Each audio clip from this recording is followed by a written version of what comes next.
Lappi, Part 2, Witchdrums. We're drawing closer and closer to the end of the album. Well, the initial run. There's a few demos on there I might do. And it's only a minute and 18 seconds long. So, depending on how this video goes, I might have to do a 2-for-1 today. I'm not sure. But the first Nightwish album ever definitely has a place in the Hall of Fame.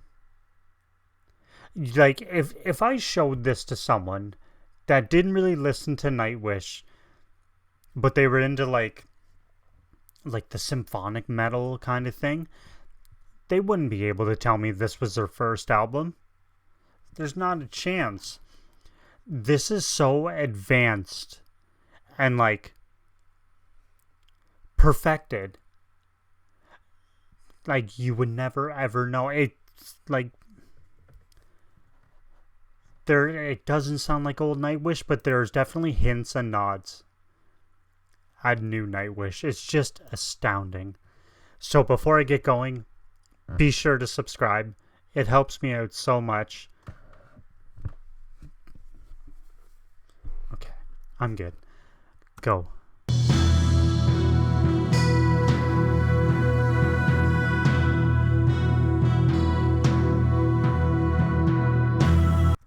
I assume there's no vocals on this one either. Well, I shouldn't say either, because there were vocals on the last one. But I don't know, it's just so short.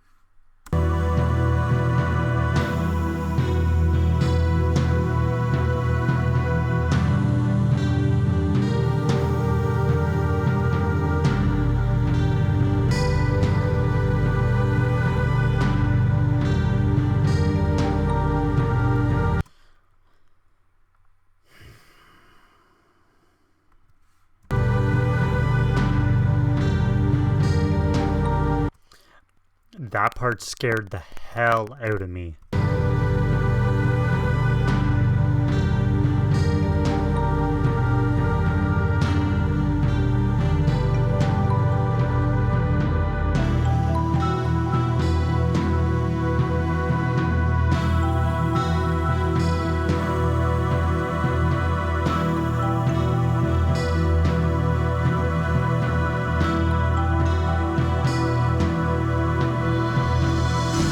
See, this is what I mean.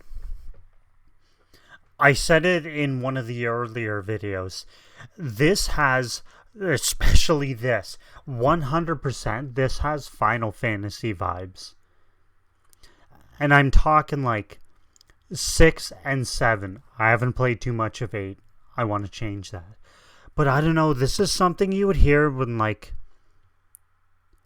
when you're in like a factory setting, or like in a warehouse kind of thing. It sounds very, I don't want to say mechanical, menacing. That's it. Like something's about to happen.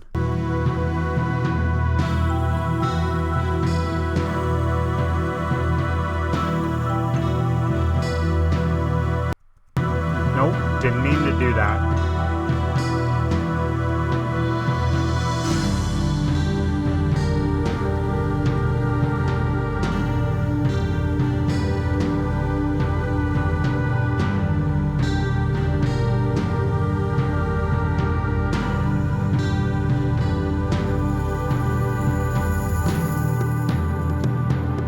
Okay, we're going back. That part right there would be something you would hear when you're in like Shinra headquarters or something. That would fit like a glove in a older Final Fantasy game.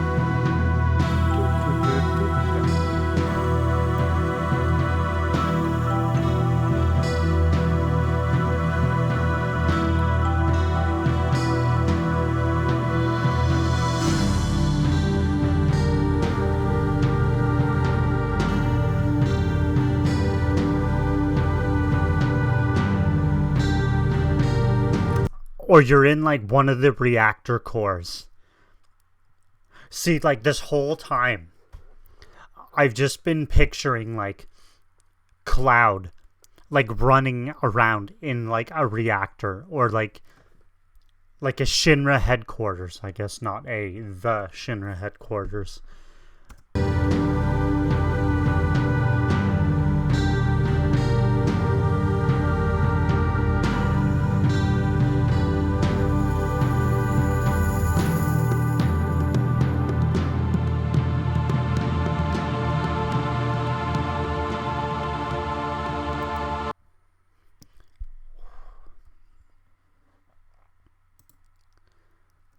And that's another timeless one. You couldn't tell me what era that was from, or what decade, I guess. You show that to somebody. Do it, show it. What decade is that from? I could guarantee you, unless they've heard it before and they know all about Nightwish, I could guarantee other than that, they could not do it. They might have a guess. The guess might be right. But then again, they would pretty much be rooting around in the dark. What decade's that from? It's 90s? 80s? They wouldn't know. Stab in the dark. That's all that would be. I love timeless music. I guess most Nightwish you could do that. What decade is this from? Unless you're well versed in the band and you've been following them since like, I guess not the beginning, but for any amount of time, 5 years, 10 years, and you know about them, you could do it. But it doesn't like, okay, like if you hear a song, you're like, that has a definite 80s flavor, like, okay, what decade is this from? Like, oh, it sounds like it's from the 80s. Oh, it sounds like it's from the 90s. Early 2000s. Some of those bands and, like, I guess songs have the sound of the decade. Like, most 90s mainstream, you could, like, pick that out in a minute. Like an MC Hammer. You know what decade that's from. A Vanilla Ice. Len. The New Radicals. You definitely know what decade that's from because it has that sound. Bands like this and Visions of Atlantis, Within Temptation, Epica, the list goes on and on. They don't have a sound specific to that time that the album came out. Maybe like a song or two kind of is like nudging at like the decade or the era it was from, but overall you couldn't tell. It's the same for like not even bands like this, like more mainstream, like a Michael Jackson. A lot of his stuff you're like, okay, that has an 80s sound, but a lot of his stuff I couldn't do it. I think there is one song, maybe two, that has that like sound, but it might not even be that sound. It might be just, okay, I know what that is. I know when that came out, but I think Beat It and Thriller definitely have the sound of the decade, but I don't know. I just think that could be most of his stuff like outside of Nightwish. Well, I guess not outside. The thing that doesn't have that like the whole band isn't like behind him, like the metal part of it. Like his actual compositions, like The Life and Times of Scrooge McDuck, stuff like this. This could all be played like, what is it? Not an opera, like people go and they'll like watch orchestras. I don't know what that kind of show is called. Maybe it's just we're going to watch an orchestra.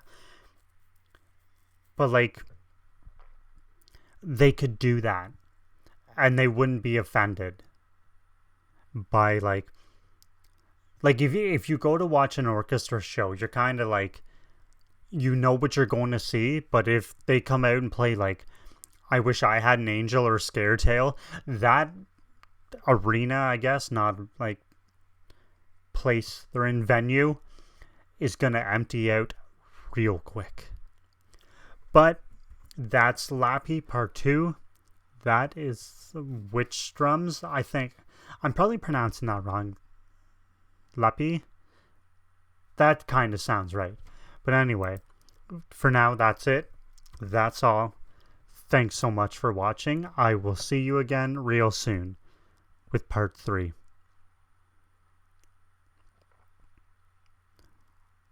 That totally could have been in a Final Fantasy game. 100%. And this came out in 97. That's around the time Final Fantasy VII came out. Later.